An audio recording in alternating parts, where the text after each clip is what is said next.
오늘 1절부터 10절까지만 읽었지만 오늘 설교의 내용은 5장 전체를 함께 말씀으로 나눕니다.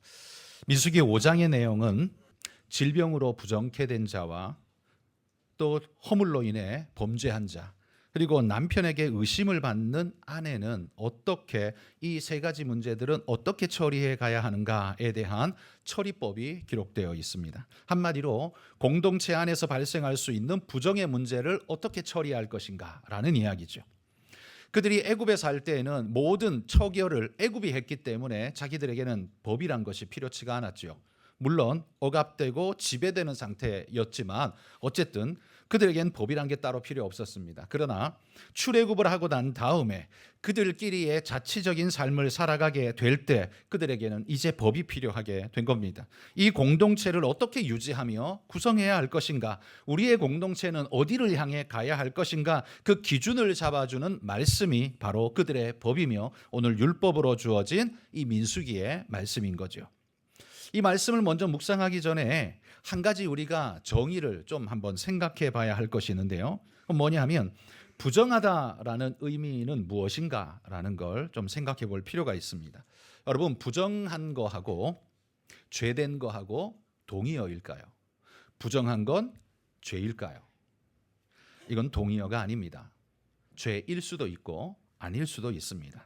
여기 부정케 되었다라는 것은 영적이든 육적이든 오염되어서 정결하신 하나님 앞에 나아갈 수 없는 상태가 되었다라는 이야기예요.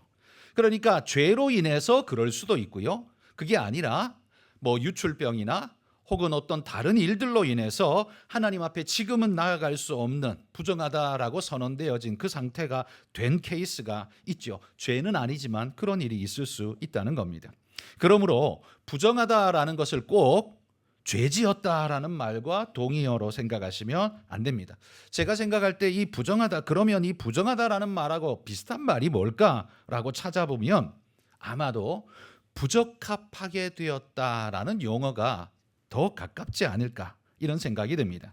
하나님 앞에 서기에 부적합하게 되었으니 적합하게 고쳐가야 할 책무가 우리에게 주어졌다라는 바로 그런 이야기겠지요. 그런데 이 말은요, 이 사람이 하나님을 믿는 사람이 아니라면 이 말은 아마 아무 의미가 없을 겁니다. 하나님을 인정하지 않는 자에게는요, 하나님 앞에 정하다 부정하다가 무슨 의미가 있겠습니까? 그래서 뭐 어쩌라고, 아마 이런 식으로 대답하게 될 것입니다. 그래서 여러분, 여기 부정하다라고 할 때 그것을 안타깝게 여기고 빨리 정함으로 돌아가야겠다라고 결단하고 생각하는 사람, 이 사람은 어떤 사람일까요? 하나님을 사랑하고 믿는 사람일 것입니다. 불신자는 절대 그런 생각하지 않을 겁니다. 그러므로 오늘 주어지는 이 법은요, 하나님과 함께 살아가는 이스라엘에게 주신 법이고 하나님을 사랑하는 자들이 지켜야 할 법이다라고 말할 수가 있을 겁니다. 부정하든 무슨 상관이야, 이게 무슨 부정이야 라고 대꾸하는 사람들은, 그들은요 스스로 하나님하고 무관하다는 걸 대외적으로 공포하고 있는 것과 마찬가지일 겁니다. 하나님 앞에 부정하다, 그래서 하나님께 돌아갈 수 있는 모습으로 바뀌어야 한다, 이걸 갈망하는 사람은 오직 하나님을 갈망하는 자밖에는 없기 때문이죠. 여러분, 여러분에게는 이런 모든 문제가, 여러분에게 일어나는 모든 문제가 하나님과 연관되어 있다라는 생각, 여러분 그런 생각 하십니까? 여러분은 민법이나 형법에는 아무런 상관도 없지만 하나님과의 신앙생활 속에서 관계된 이 문제, 이 이슈들을 나는 굉장히 중요하게 여기고 하나님 말씀대로 지켜 살아가겠습니다라는 결단이 여러분 안에 있습니까? 여러분, 그거 안 지킨다고 감옥 가지 않습니다. 그건 교회에서 지키는 룰이기 때문이죠. 그러나 그것이 내게 사모되어지고 그렇게 지키려고 애를 쓰는 사람은 누구라고요? 하나님을 사랑하는 사람만 그 일을 한다고요.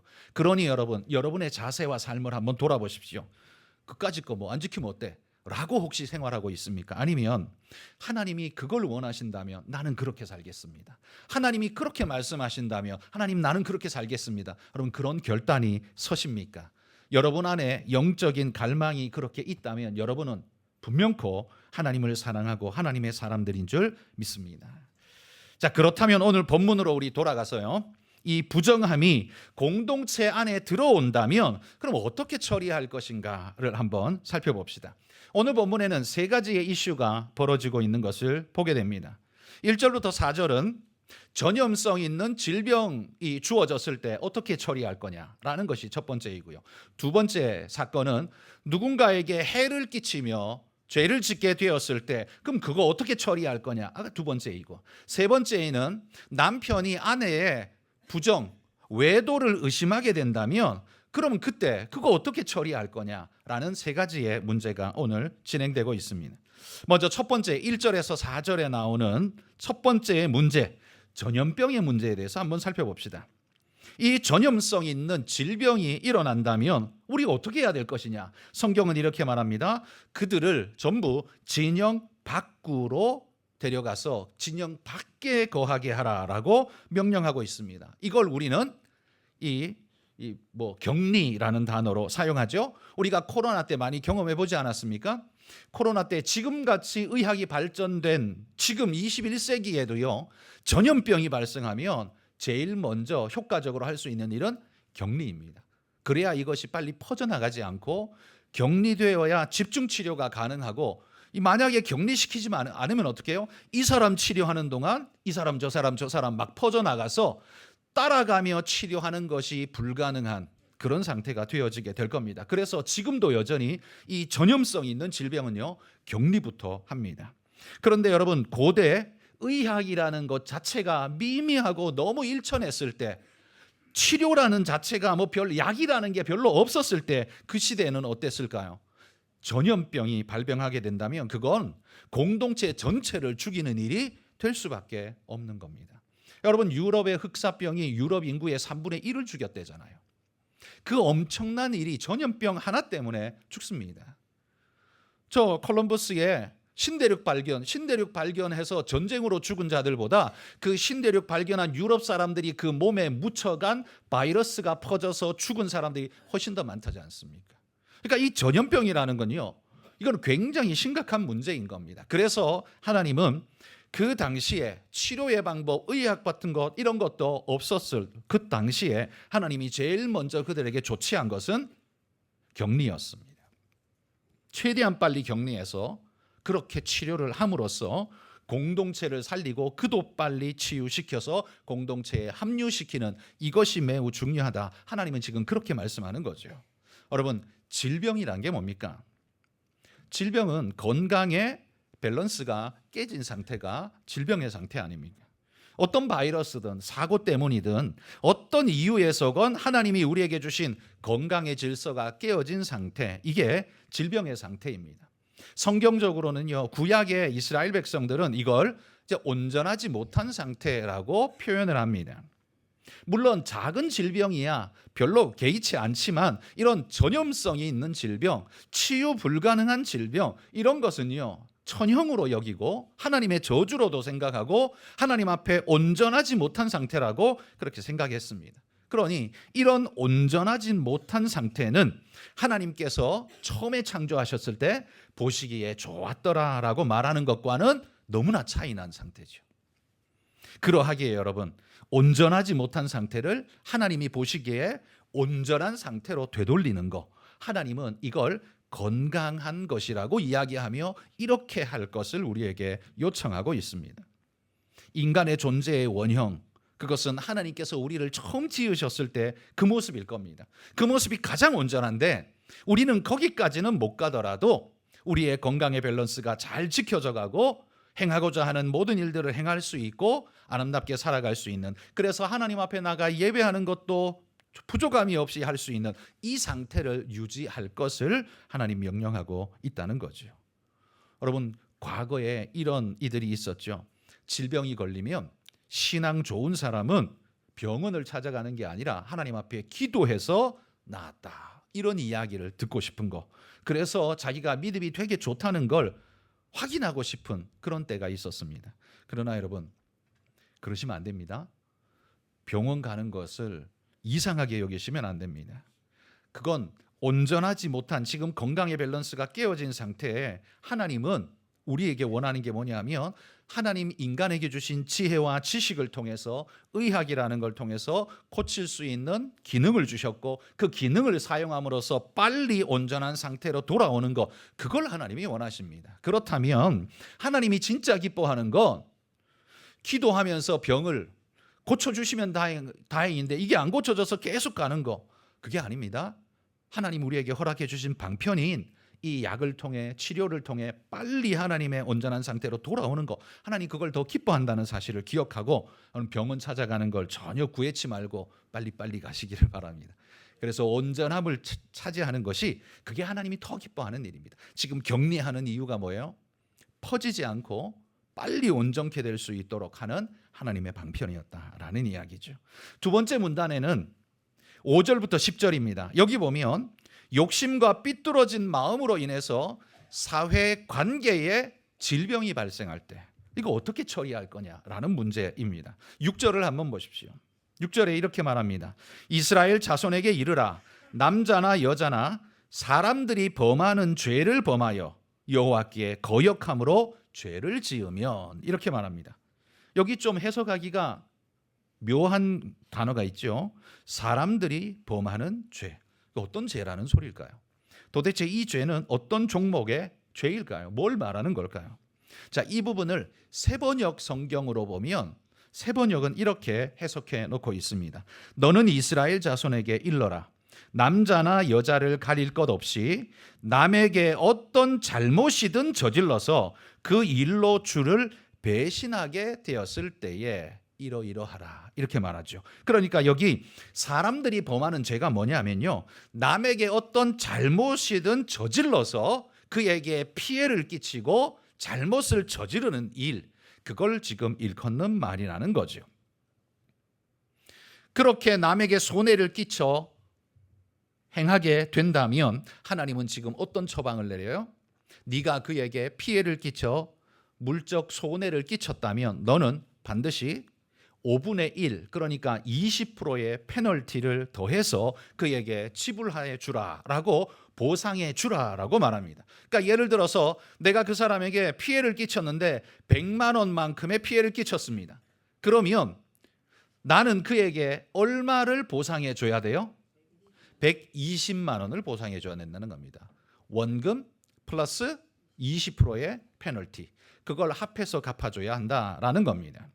이런 허물은요, 공동체 안에 사람 간의 관계를 깨뜨리는 불화의 요인으로 작용하게 됩니다. 그래서 하나님은 이 불화의 요소가 이 공동체 안에 지속되는 것을 원치 않습니다. 그래서 빨리 처리하고, 그리고 그것을 감히 또 시도하지 않도록 20%의 페널티를 더해서, 그러니까 죄 지어봐야 뭐예요? 손해다라는 생각이 확실히 들도록 하나님 만드신 것 같아요. 이 건강한 사회 질서가 이 불화의 요인으로 깨뜨려지는 것, 다시 말해 사회 건강이 깨어져, 밸런스가 깨어져 질병의 상태로 떨어지는 것, 하나님이 결코 원하시지 않는다는 말이에요. 그래서 이 사회 질병을 발병케 한 원인자는 20%의 페널티를 받음으로써 적극적으로 회복의 노력을 하라고 하나님이 요구하고 계시는 겁니다. 여러분, 만약 이렇게 한번 생각해 보십시오. 만약 어떤 사람이 남에게 해를 끼쳐서 피해를 줬는데 20%의 페널티를 물어야 되잖아요. 근데 나 그거 안 해. 내가 그거 한 거 왜 해? 라고 만약에 말하면서 거부했다면 그거 어떻게 될까요? 그럼 그 사람 어떻게 처리해야 될까요? 그 사람이 그렇게 말하는 건 이 사회의 질서를 지키지 않겠다는 거죠. 성경은요, 이런 사람을 어떻게 하라고 하냐면 끊쳐지리라, 끊어내라고 말합니다. 끊어내는 게 뭘까요? 추방령입니다. 백성에서, 공동체에서 추방하는 겁니다. 그러니까 이거 생각해 보십시오. 이건 단순히 이스라엘 공동체에서 쫓겨나는 정도로 끝나는 이야기가 아닙니다. 그 공동체가 어떤 공동체예요? 하나님 공동체잖아요. 은혜의 공동체잖아요. 그러니까 그 공동체에서 쫓겨난다는 건 그냥 야, 뭐 내가 살 곳이 여기밖에 없냐? 나 딴 나라 가서 살 거야. 뭐 이럴 수 있잖아요. 그렇지만 이스라엘을 떠나는 것은 무엇과 같습니까? 축복과 은혜가 있는 하나님의 공동체를 떠나는 건 하나님과 무관한 자가 되는 것이고, 하나님의 은혜와 축복을 받지 못하는 자가 된다라는 의미가 되는 거죠. 이걸 우리의 신앙적 용어로 바꾸면 구원과 상관없는 자가 된다, 이렇게 말할 수 있을 겁니다. 그러므로 이스라엘에서 끊쳐진다라는 이 표현은요, 이스라엘에게 가장 무서운 형벌이었습니다. 여러분, 중세에 이걸 무기화했던 적이 있었죠. 중세 교회가 이걸 파문이라는 이름을 내려버리면 그냥 이건 꼼짝없이 그냥 죽을 수밖에 없는 상황이 벌어지는 겁니다. 중세기의 파문 개념은요, 없었던 개념을 만든 게 아니라 여기 이스라엘에서 끊쳐지리라, 은혜의 축복의 공동체에서 쫓겨나리라, 바로 이 개념에서부터 온 겁니다. 그러니까 개념은 없는 개념은 아니라는 거죠. 그런데 중세기 교회가 어떻게 사용했어요? 그걸 사악한 마음으로 이기적인 용도로 그걸 사용해서 사람들을 압박하고 자기의 이권을 챙기는 용도로 사용했기 때문에 이게 아주 심각한 죄가 되었다는 거죠. 자, 그러니까 어쨌든 만약에 남에게 피해를 끼쳤는데 20% 페널티를 물지 않겠다라고 버팅기며 거부하는 자가 있다면 그 사람은요, 고의적으로 죄를 밥 먹듯 하는 자가 될 것이며, 그 허물을 돌이켜 회복하려 하지 않는 자는 하나님에게서 끊어지는 자가 되리라고 하나님이 엄하게 명령하고 있다는 거예요. 여러분, 20% 페널티를, 이거 하나님의 이 말씀을 무서워하는 자 누구일까요? 여러분, 하나님 모르는 자, 하나님 존재를 거부하는 자, 하나님한테 콧방귀 끼는 자, 이런 자들은 절대 무서워하지 않을 겁니다. 이거를 인정하고 순종하고 따르는 자는 하나님을 두려워하고 하나님을 사랑하는 자가 그 일을 할 것입니다. 아마 그렇지 않은 자는 버리려면 버리라지, 끊으라면 끊으라지, 나 딴 데 가서 살면 되지 뭐, 아마 이런 식으로 반응하게 될 겁니다. 이런 사람들은요, 원래부터 이미 하나님과 무관한 자였다라고 밖에는 볼 수 없습니다. 왜냐하면 하나님을 사랑하고 그분의 은혜를 갈망하는 자, 그 은혜가 얼마나 큰지를 아는 자는 절대로 그렇게 말할 수 없습니다. 60만 이스라엘 공동체 안에 있었을 뿐 영적으로는 이미 공동체 안에 없었던 존재들, 그들이 그렇게 말할 수 있다라는 거죠. 그래서 이런 자들을 신약의 용어로 말하자면요, 바울은 이렇게 말해요. 육신적 그리스도인이라고 말합니다. 그럼 육신적 그리스도인 아닌 사람은 어떤 사람이에요? 반대말 영적 그리스도인이 있습니다. 그러니까 육신으로만 살고 육신적 생각을 하며 그렇게 몸은 교회에 있지만 지극히 육신적인 생각만 하고 살아가며 이런 계산도 없이 페널티를 물어? 그거 나라법이 정한 거야. 나라도 정하지 않은 걸 네가 왜 해? 만약에 그러면서 막 버팅긴다면 하나님의 마음이 없는 사람이 그럴 수 있는 거죠. 여러분, 영적인 사람은 어떻습니까? 하나님 안에 붙어 있는 것을 너무나 사모하고, 그리고 오히려 하나님 그렇게 명령하신 것을 더 적극적으로 지키면서 내 형제와 화해하겠습니다, 내가 형제를 더 사랑하겠습니다, 내가 이런 죄를 지은 것을 회개합니다 라고 말하는 자가 될 것입니다. 이런 사람이 진정한 영적 그리스도인이라는 말이죠. 성도 여러분, 우리가 이 말을 좀 두려운 마음으로 마음에 받았으면 좋겠습니다. 육적 그리스도인에 머물지 마십시오. 육적 그리스도인에 머물지 마십시오. 목사로서 교회 안에서 제일 두려운 일 중에 하나가 영적으로 깨어나지 못한 사람, 근데 스스로는 살아있는 줄 알고 있는 사람, 되게 어렵습니다. 아니, 당신 죽었어, 살아나야 돼, 면전에서 어떻게 그 이야기를 합니까? 못합니다. 본인도 인정하지 않습니다. 그럼 어떻게 이끌어야 될까요? 그러려면 성경 공부든 또 어떤 특별한 집회든 아니면 말씀에 더 충실하든 뭔가 하나님 말씀을 붙잡고 깨닫고 그 안으로 들어가려고 애를 써야 하는데, 보통 이런 케이스의 사람들은요 그러지 않습니다. 참여도 안 하고 들어오지도 않고 늘 바깥으로 돕니다. 그러니까 이게 그런 기회가 자꾸 멀어집니다. 그러니 너무너무 안타까운 상황이 계속 이어지게 되는 거죠. 여러분, 하나님은 이스라엘 공동체 안에 이렇게 남에게 폐를 끼쳐서 페널티를 물어야 하는 이런 일, 물론 물면 정하게 다시 돌아가기는 하지만 이런 사회의 질병적 요소가 없도록 하기 위해서 하나님이 지금 이런 페널티를 작용하고 있다는 겁니다. 그러니까 이 20%라는 것, 5분의 1이라는 건 이걸 통해서 이익이라도 좀 남겨보자, 이게 아니라 나는 그만큼 죄를 싫어한다, 우리 질서를 깨는 걸 싫어한다. 우리 함께 건강한 공동체가 되도록 너희는 힘쓰거라. 이게 하나님의 메시지 아닐까요? 그래서 여러분, 무질서를 질서로 되돌리려는 노력, 이건 우리 그리스도인이 반드시 해야 할 중요한 사명이라는 걸 꼭 기억하시기를 바랍니다. 그리스도인은요, 이 사회에 건강하지 못한 것을 직시하며 건강으로 되돌리기 위해서 우린 힘써야 합니다. 돈 몇 푼에 팔려서 건강하지 못한 것을 건강한 척, 건강한 것인 양 말하거나 그렇게 취하는 것은 그건 하나님 앞에 결코 정직하지 못한 일이란 말이죠. 영적 의원의 사명을 부여받고 하나님께로 인도해야 할 책임을 맡은 우리가 그렇게 죄를 모른 듯 넘어가고 죄를 조장하거나 해서는 결코 안 됩니다. 우리는 영적 의원의 역할을 해야 합니다. 그러므로 그리스도인들은요, 죄를 죄라고 말해야 하는 사명을 가진 자들입니다. 그러나 죄라는 것이 죄가 죄라고 말할 때 유의하셔야 됩니다. 그걸 폭력적으로 정죄적으로 말씀하시면 안 됩니다. 교회가 어려운 게 뭡니까? 교회가 실수하는 게 뭡니까? 하나님 말씀이 이건 죄라고 하셨어 라는 말을 하는 게 실수한 게 아니라 그 말을 너무 공격적으로 해요. 너무 정죄적으로 해요. 근처에도 오지 못하도록 만들어버려요. 이건 의원의 마음이 아닙니다. 여러분, 의사의 마음은 어때요? 병 가진 사람이 의사에게 나와서 진단받고 그게 병이라 할지라도 빨리 어떻게 해야 될지를 듣고 치료 방법을 받아서 가서 치료하도록 만드는 것이 그게 의사의 마음이에요. 근데 의사가 환자가 오면 지극히 정제적인 말로 쏘아붙이면서 넌 이제 죽을 거야 하고 그런 식으로 쏘아붙이면 그 누가 찾아오겠습니까? 그게 어떻게 의사라고 말하겠습니까? 그러니 여러분, 죄가 아니라고 말하는 건 죄입니다. 그러나 죄를 정죄의 형태로 심각하게 쏘아붙이면서 폭력을 쓰는 건 그 또한 죄입니다. 우리는 어떻게 해야 될까요? 죄가 아니라고 말하면 안 됩니다.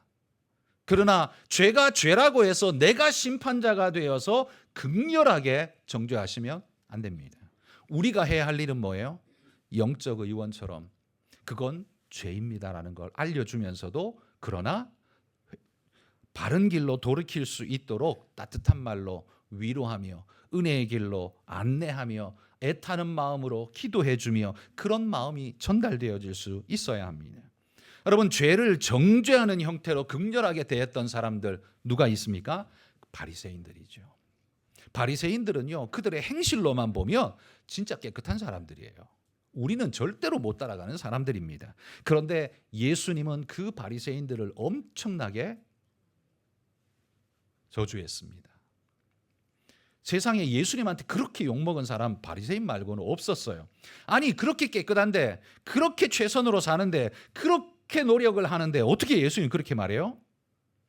왜냐하면 그들의 논조의 기본이 뭡니까? 나는 의롭고 니까지 것들은 다 죽을 놈들이야 라는 이 전제가 깔려 있는 거죠.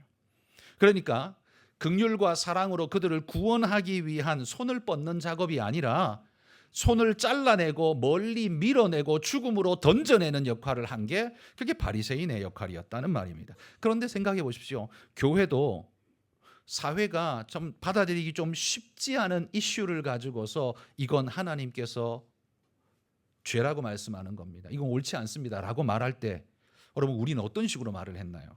이게 되게 극렬하게 심하게 나가게 되면 오히려 반감을 사게 되고 오히려 더 힘든 여건들을 만드는 것을 우리는 더 많이 보게 됩니다. 그러니까 이 중심점을 잡는 것이 되게 힘들고 어려운 일입니다. 죄를 죄가 아니라고 말하는 죄를 범하지는 않으면서 그렇다고 죄라고 지적하면서 정죄와 파괴로 가지 않도록 따뜻한 사랑으로 품어낼 수 있는 방법이 뭘까를 찾는 것, 결국 그게 교회가 해야 할 중요한 일 아니겠습니까? 여러분, 요즘 우리 사회는 사실 죄를 죄라고 말하면 오히려 죄가 되는 희한한 현상으로 흘러가고 있습니다. 이건 옳지 않습니다 라고 말하면 오히려 사회법이 죄라고 걸어버리는 희한한 형태로 흘러가고 있습니다. 비정상이 정상적인 겁니다 라고 말해야 매너 있는 것처럼 되어버린 오늘의 현실입니다. 여러분, 의사가 암을 발견했는데 그 사람이 내가 암이라고 진단해주면 얼마나 청천벽력 같은 소리에 인생이 무너지겠습니까? 그러니까 그냥 괜찮습니다, 비타민 열심히 드시면 괜찮아질 겁니다 라고 하고 보내면 어떻게 돼요? 그 사람 죽습니다. 그 사람, 그건 살인미수입니다. 살인미수. 우리의 지금 사회는 어찌 보면 그걸 강요하고 있는지도 모르겠습니다. 그러다가 안 되니까 이게 법제까지 가는 겁니다. 이 건강한 사회입니까? 의원이 의원의 양심을 버리도록 조장하는 사회는 사실은 자멸하는 사회입니다. 그런데 여러분, 우리끼리니까, 우리가 교회니까 한편을 돌아봐야 합니다. 그들은 왜 그렇게까지 할까? 마귀가 씌어서 그럴까요? 왜 죄를 자꾸 죄가 아니라 그러고 포장하고 덮고, 그리고 그 덮는 것을 인류애라는 말로 포장을 하고 이야기로 자꾸 넘어갈까? 어떻게 보면 꼭 그렇다는 아니지만 이런 생각을 한번 해봅니다. 교회가 그 사람을 너무 정죄적으로 표현하기 때문에 그에 대한 반감이거나 혹은 그 사람을 나는 거기 동의하지 않으니까 보호하기 위한 반작용으로 일어나는 요소들은 없을까라는 생각을 해봅니다. 우리는 그 사회적인 어떤 문제, 지금 건강의 밸런스가 깨어진 어떤 이슈, 이런 것에 대해서 너무 정제적으로 다가가는 것은 아닌가. 치유로 다가가야 되는데 그게 아니라 너무 정제적으로 다가가는 것은 아닌가라는 생각을 해본다는 거죠. 여러분, 예수님께 현장에서 범죄하던 현장에서 잡혀온 여인이 있었습니다. 가늠하던 현장에 잡혀왔으니 이 여인은 얼마나 수치스럽겠습니까? 아마 옷이라도 제대로, 옷매무새라도 제대로 갖추고 왔을까요? 아마 거의 그냥 머리 끄잡혀서 왔을 거예요. 인간적으로 데리고 온 게 아니라 아마 질질 끌고 왔을 거예요. 이 끌고 온 바리새인은 의로움이 충만했습니다. 너는 100% 죄인이야. 너는 빼도 박도 못하는 죄인이야. 현장에서 잡혔어. 아마 그런 마음 그냥 씩씩대며 왔을 겁니다. 그런데 예수님이 그 여인에게 하신 말씀은 뭐였습니까? 놀랍게도 나도 너를 정죄하지 아니하노니 가서 다시는 죄를 범하지 말라, 이렇게 말씀하셨습니다. 이 말씀을 여러분 잘 새겨 들어봅시다. 나도 너를 정죄하지 아니하노니, 그러면 이 말은 그 여인은 죄를 짓지 않았다는 소리일까요? 나도 너를 정죄하지 아니하노니, 이 말은 예수님이 지금 이 여인은 죄가 없다라는 걸 말하는 걸까요? 아닙니다.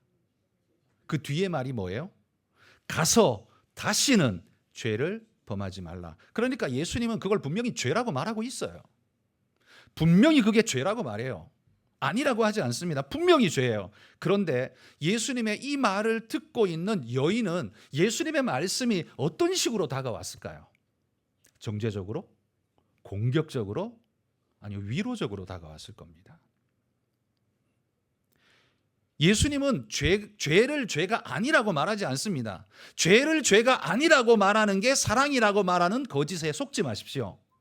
하나님은 죄를 죄가 아니라고 말하는 분이 아닙니다. 만약 그렇다면 그 하나님은 공의롭지 않습니다. 공의의 하나님은 절대로 죄가 죄 아니라고 말하실 수가 없는 분입니다. 그게 하나님의 본질이에요. 그런데 하나님은 그 죄를 정죄의 용도가 아니라 살리기 위해, 하나님은 죄를 사랑하시는 게 아니라 죄인을 긍휼히 여기실 뿐입니다. 그래서 죄에 대해서 아무렇지 않게 받아 넘기는 하나님, 그런 하나님 없습니다. 하나님은 죄를 극렬히 싫어하십니다. 그러나 그 범죄한 사람을 불쌍히 여기실 뿐입니다.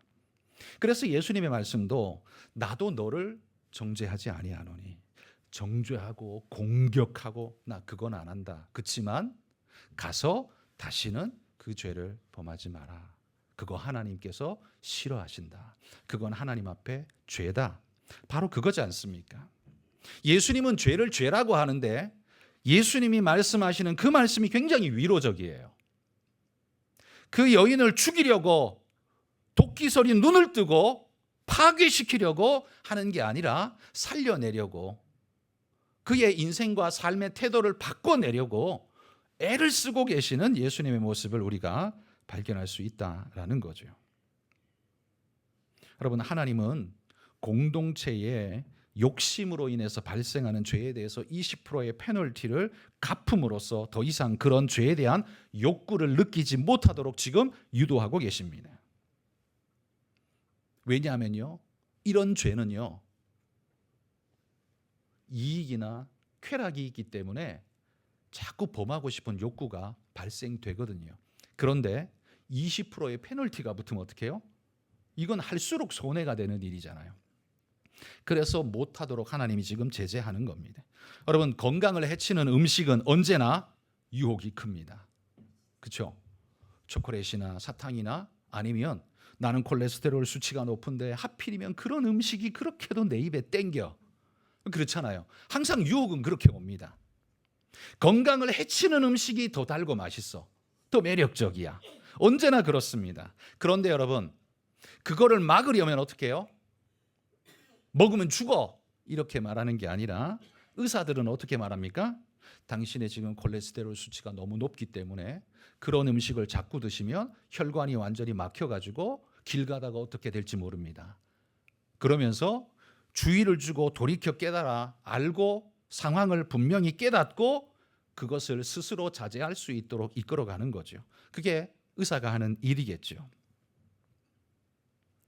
여러분, 하나님께서도요, 우리가 범하는 그 죄가 얼마나 하나님이 싫어하시는 죄인가를 분명히 알기를 원하고, 그리고 그 죄는 반드시 페널티가 있다는 사실을 꼭 기억하고 하나님 앞에 설 것을 우리에게 지금 말씀하고 있는 겁니다.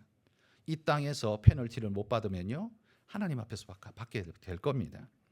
하나님 앞에 가서 받게 되면 그 페널티는 엄청난 페널티가 될 것입니다. 여러분, 20%의 가산 페널티가 붙는다면 누가 그 일을 하고 싶겠습니까? 그래서 점점 죄를 멀리하는 사회로 가도록, 이게 하나님께서 그들에게 주신 명령이신 거죠. 20%만큼 내가 얻어먹어야 되겠다를 이야기하는 게 아니라 죄를 그렇게 하나님은 싫어하십니다. 우리가 그런 잘못된 일을 보면서는 안 됩니다라는 교육을 하나님이 그렇게 시키시고 있다는 거죠. 이게 두 번째 하나님의 교육이었습니다. 법이었습니다. 세 번째 문단은 11절부터 31절에 나오는 이야기인데, 이거는 가정의 이야기지 지금 현실의 이야기는 아닙니다만 이런 일이 있을 때는 어떻게 할 거냐라는 이야기를 지금 하고 있어요. 내용이 뭐냐면 부부 사이에 의심이 생겨서, 그러니까 남편이, 고대 사회는 남자 중심이었으니까요, 남편이 아내를 의심하는 거예요. 바람핀 것 같아. 저 옆집 남자랑 저 바람핀 것 같아 라는 의심이 있어. 그런데 증거는 없어. 자, 그럴 경우에 어떤 일이 벌어질까요? 사람의 마음에 이런 의심이 들면요, 이 의심은 아닐 수도 있잖아, 그럴 가능성도 있지만 아닐 수도 있잖아, 이렇게 해서 좋은 마음으로 넘어가는 사람이 있을까요? 없습니다. 이런 의심은요, 반드시 점점점 커지게 돼 있습니다. 마귀가요, 펌프질, 기름을 막 들이밀면서 계속 펌프질을 하게 돼 있어요. 이럴 경우 지금 21세기의 사회도요, 이런 일이 벌어지면 홧김에 폭력이 부어지기도 하는데, 고대 사회에는요, 그럼 폭력이 일상화된 사회였거든요. 남편이 아내를 때리는 거, 이건 죄도 아니었거든요. 고대 이스라엘 사회는 우리보다 더 심한 사회였기 때문에 뭐 죽이는 일까지도 갈 수 있는 상황. 왜? 이 여자가 바람을 폈다, 이걸로 하면 죽음으로 몰고 갈 수 있거든요. 그 하나로 몰고 갈 수 있단 말이에요. 그러니까 생각해 보십시오. 남편의 이런 의혹을 받은 아내는 제대로 살 수 있을까요? 아마 매일 얻어맞았을 겁니다. 매를 당하고 매질을 당하고 발길에 채이고 심한 욕설은 일상이었을 것이고, 그 분노가 계속해서 커져만 갔을 겁니다. 그러면 그 여인은 자기는 잘못한 게 없는데 계속 이렇게 얻어맞는다면 이거 벗어날 방법이 뭐가 있어요? 고대 사회에 없습니다. 그냥 견디는 방법밖에 없는 거예요. 이게 뭐예요? 그래서 하나님이 지금 이 말씀을 하시는 겁니다. 남편이 아내가 예를 들어 아내가 그 불륜의 현장을 남편이 직접 확인하고 진짜 증거를 잡고서 그렇다면 이건 뭐 처벌 가능한 이야기지만, 근데 그것도 없는데 그러니까 보니까 웃음을 자꾸 흘리고 다녀. 뭔가 있는 것 같아. 그러면서 의욕을 품었어. 근데 이게 마귀가 계속해서 자꾸 펌프질을 해. 그래 자꾸 마음이 불편해, 힘들어. 그러면 어떻게 해요? 이게 분노가 폭발이 되죠. 그러면 가정은 완전히 깨지는 거죠. 그러기 전에 지금 하나님이 말하는 거예요. 네 아내에 대한 의심이 그렇게 생긴다면 그러면 너 하나님 앞에 나와서 판결받아. 하나님이 그거 판결해 주실 거야. 라는 이야기가 지금 이 말씀입니다. 자, 그러면 이걸 가리켜 그 의심의 소재라고 부르는데요. 하나님 앞에 나와 이 의심의 소재를 드리면 하나님께서 판결을 하시는데 이거 어떤 절차로 하시는가를 오늘 민수기 5장이 이야기하는데, 먼저 남자가 아내를 의심했어요. 아무리 봐도 의심스러워. 자, 그러면 뭐 증거는 없어. 그러면 하나님 앞에 나와서 이거를 마치 고발하듯 하나님 앞에 가지고 나와요. 근데 나올 때는 빈손으로 오면 안 되고 보리가루 10분의 1 에바를 가지고 와서 제사장에게 들고 나옵니다. 여기 보리가루 10분의 1 에바. 에바가 뭐냐 하면 말 뜻이 바구니예요. 그러니까 1 에바는 한마디로 그냥 한 바구니예요. 고대에는 측량치가 정확치 않지 않습니까? 그래서 일반적으로 사용하는 그냥 한 바구니, 한 바구니 가져와. 그럼 그게 한 에바인 거예요. 근데 그들이 썼던 한 바구니하고 우리가 생각하는 한 바구니하고 다를 수 있죠. 그래서 그들이 이스라엘이 옛날에 썼던 한 바구니 한 에바가 대충 어느 정도냐면 22리터 정도 된다고 합니다. 22리터면 이거 우리가 수치 잘 모르겠는데 이걸 그냥 우리가 쌀을 대는 대박으로 계산하면 12대 정도 된대요.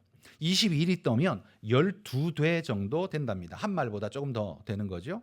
이 12대 정도 되는데 10분의 1 에바면 어때요? 그러면 한 대박에 플러스 약간 더, 요 정도가 되는 거죠. 요만큼 가져오라는 겁니다. 자, 보리가루를 그만큼 가지고 왔습니다. 자기 남자가 아내와 보리가루를 들고 씩씩대면서 왔습니다. 그러면 제사장은요, 그 이야기를 듣고 그러면 이 판결을 위해서 토기에다가 거룩한 성전에서 쓰는 물, 성소에서 쓰는 물을 담아다가 성전 바닥에 있는, 성막 바닥에 있는 티끌을 취해서 여기다가 뿌립니다. 물 안에 넣습니다. 그리고 여자에게는 머리를 풀고 그 앞에 머리를 풀고 아까 들고 온 그 예물, 보리가루 예물을 들고 있게 합니다. 그리고 제사장은 그 티끌에 넣은 거룩한 물에다가 물을 들고서 이 여인에게 일단 맹세를 시킵니다. 어떤 맹세를 시키냐면 이렇게 맹세를 시킨다고 합니다. 어떤 남자와도 동침한 일이 없고 지금의 남편과 결혼한 이래 그를 배반하여 몸을 더럽힌 일이 없으면 저주를 내리는 이 쓴물이 너에게 아무런 해가 되지 않을 것이다.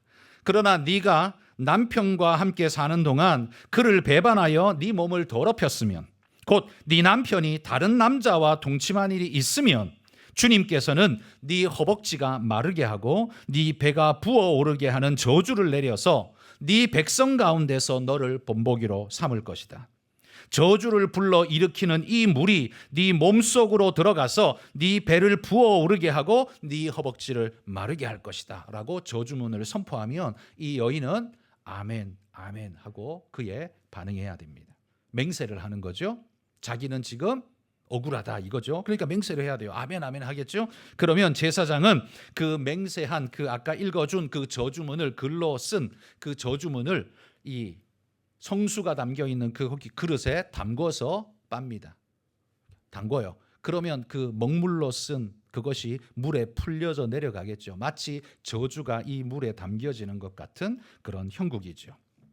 제사장은 그 여인이 들고 있던 보리가루 10분의 1 에바의 그 곡식 제물을 가지고 하나님 앞에 제단에서 불태워 제단으로 하나님 앞에 드립니다. 그리고는 제사장은 마지막으로 이 물을 여인에게 마시도록 줍니다. 그럼 이 여인은 그걸 마시는 거예요. 만약 이 여인이 부정한 여인이라면 마신 이 물이, 저주의 물이 몸속에 들어가서 쓰라린 고통과 함께 배가 부어오르고 허벅지가 마르는 저주가 임하게 된다는 거죠. 유대인 학자들은 이렇게 말합니다. 이럴 경우 쓴 물의 효과는 당장 독으로 나타난다. 이렇게 말합니다. 그러면서 이 여인은 심한 하복부 경련과 더불어서 마침내는 살이 썩어 죽게 된다. 이렇게 이야기를 합니다. 그리고 그 동침한 남자도 누군지 모르잖아요, 지금. 근데 그 남자도 죽는다. 이렇게까지 이야기를 해요. 그런데 만약 이 여인이 죄가 없다면, 그러니까 이 여인은 바람핀 적이 없다면, 그럼 어떻게 될까요? 마신 그 물은요, 오히려 약이 되어서 그녀의 출산을 더욱 강화하고 복으로 작용하게 될 거다. 이게 성경이 이야기하는 말씀입니다. 만약 여러분 이 여인이 부정을 저지른 여인이었다면 개인은 하나님의 저주받아 배가 부어 오르고 살이 썩는 저주를 받아 죽겠죠? 그럼 그걸로 끝나는 게 아니라요. 이 유대 사회는 가문의 명예를 엄청나게 소중하게 여기는데 이 가문의 치욕을 안긴 것이 되어서 그의 부모도 영원토록 평생토록 이 저주스러운 이야기를 달고 살아야 되는 치욕이 주어지게 되는 거죠. 그러니까 끔찍한 죄가 되는 거죠. 저는 이 의심의 소재는요. 여러분은 어떻게 생각하십니까? 이 죄를 밝혀내는 하나님의 방편이다라고 우리는 생각할 수 있죠. 맞습니다. 하나님이 죄를 밝혀주시는 판사가 되시는 하나님의 지금 역할을 볼 수 있습니다. 그런데 저는 오히려 이것이요.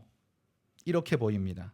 힘없고 죄 없는 이 여인이 이 방법 외에는 자신의 무죄하다는 걸 증명할 수 있는 방법이 하나도 없기에 하나님은 이 방법을 통해서 그 여인을 구원하시는 길을 열어주셨다라는 생각이 듭니다. 만약 이게 없었다면 이 여인은요 평생 남편한테 아마 구타당하며 얻어맞으며 그러다가 어쩌다가 죽을 수도 있는 그 삶을 살아야 할 겁니다. 얼마나 억울했을까요? 자기는 죄진 게 없는데 근데 이걸 증명할 방법도 없고 남편은 믿어주지도 않고 그 마음속에 분노는 계속 자라나서 계속 폭력을 행사한다면 죽을 수밖에 없는 상황이 벌어지겠죠. 이 지옥 같은 일이죠. 그런데 하나님은요 그 지옥이 그 가정 안에 지속되는 것을 원하지 않는 거죠. 제사장에게 가져와라. 하나님이 판결해 주겠다. 바로 그것이 오늘 이 이야기라는 겁니다. 자, 민수기 5장에 나오는 세 가지의 이야기를 함께 나눴습니다. 전염병의 질병이 돌 때 그들은 바깥에 격리해서 치료하도록. 두 번째, 남에게 피해를 끼치면 20%의 페널티를 더해서 반드시 갚도록. 그래야 부정이 사라지고 정한 상태가 되어서 하나님 앞에 예배하러 올라갈 수 있는 존재가 되는 겁니다. 세 번째, 남편이 아내를 의심해서 문제가 되고 가정 문제가 심각하게 벌어질 수 있는 그때에 오히려 하나님 앞에 가지고 와서 이 문제를 해결받으라라고 이야기합니다. 그 여인이 죄가 있다면 하나님이 저주로 심판하실 거다. 그 여인이 죄가 없다면 너는 그를 더 이상 핍박하면 안 된다. 그는 하나님이 정하다 말한 자이기 때문에 네가 부정하다 말할 수 없다라고 못 박아 주는 거죠. 이 모든 세 가지는 전부 특징이 뭐냐면 비정상의 정상화를 하나님이 얼마나 원하시는가를 우리에게 보여줍니다. 죄와 허물로 인해 삐뚤어진 우리의 관계를 하나님 앞과 사람 앞에서 정상적으로 되돌리는 걸 하나님이 얼마나 원하고 계시는가를 볼 수 있다는 말이에요. 그러므로 여러분 여기서 우리가 한 가지 분명히 깨달아야 할 것은 하나님은 부정을 몰아낼 것을 분명히 명령하고 있습니다. 부정하고 죄를 지으면서 하나님은 사랑이야. 덮고 가지 마십시오. 하나님을 이용해 먹지 마십시오. 아까도 말했죠. 하나님은 죄를 사랑하진 않습니다. 하나님은 죄를 사랑하지 않습니다. 죄인을 긍휼히 여길 뿐이죠. 그 죄는 반드시 우리를 부정하게 하고 그 부정이 쌓이고 쌓이면 우리 안에서 하나님과 나의 간극을 자꾸 만들어냅니다. 이사야 59장 2절에 보면 너희 죄가 하나님과 너희 사이를 내었고 라고 합니다. 다른 사람들이 그 죄를 모른다 할지라도 여러분이 안다면 여러분 마음속에 있는 죄의식이 하나님을 계속 밀어내게 만들 겁니다. 여러분이 죄인이라면 반드시 그렇게 될 겁니다. 그래서 교회는 나오지만 예배는 참석하지만 여러분이 죄 지으면요 범죄하면 그런데 그걸 하나님 앞에 용서받지 않고 고백하지 않으면 계속해서 여러분 마음속에서 그것이 계속해서 작동을 해서 하나님과 여러분 사이가 멀어지는, 아까 끊쳐지리라 라고 말한 것처럼 계속해서 멀어지는 현상이 여러분 안에서 벌어지게 될 겁니다. 하나님은 그거 원하지 않는다는 거예요. 하나님이 원하는 건 우리가 하나님과 화목하게 하나 되어 가까이 함께 지내는 겁니다. 에덴 동산에 죄가 들어오자 어떻게 됐습니까? 하나님과 인간은 분리되어지지 않습니까? 우리 안에 죄가 들어오면 하나님과 나는 분리될 수밖에 없습니다. 하나님은 그거 절대로 원하시지 않는다는 말이에요. 하나님을 모시고 살아가는 거룩한 공동체에서 여러분, 부정한 일은 사람만 속이는 일이 아닙니다. 그건 하나님까지 속이는 죄가 됩니다. 왜냐하면 하나님이 그걸 지켜보고 계신데 마치 자신은 죄가 없는 양, 아닌 양 버팅기고 있는 건 하나님 앞에도 죄라는 말이에요. 그래서 사회적 죄는요, 우리 그리스도인들에게는 종교적 죄도 되는 겁니다. 사회적 죄가 종교적 죄를 동반하게 되는 겁니다. 왜? 사회적으로는 그걸 죄라고 부를 수도 있고 혹은 죄가 아니라고 말할 수도 있지만 그걸 지켜보시는 하나님이 뭐라고 말씀하시느냐, 우리는 그게 더 중요하다는 거예요. 하나님은 우리가 개인적으로도 사회적으로도 영적으로도 건강하기를 바라십니다. 거짓과 욕심에 이끌려서 보시기에 좋았더라라는 그 상태를 떠나서 하나님과 분리된 에덴 동산에서 떠난 실낙원의 상태가 되는 거 하나님 절대로 원치 않습니다. 하나님은 실낙원의 상태인 우리를 다시 낙원으로 이끌어 드리기 위해서, 하나님의 은혜의 복된 자리로 이끌어 드리기 위해서 무엇까지 했습니까? 당신의 아들까지 우리에게 내어주시며 십자가의 죽음까지 몰아넣으시는, 그만큼 하나님은 그 죄를 싫어하시고 극렬히 미워하신다는 말입니다.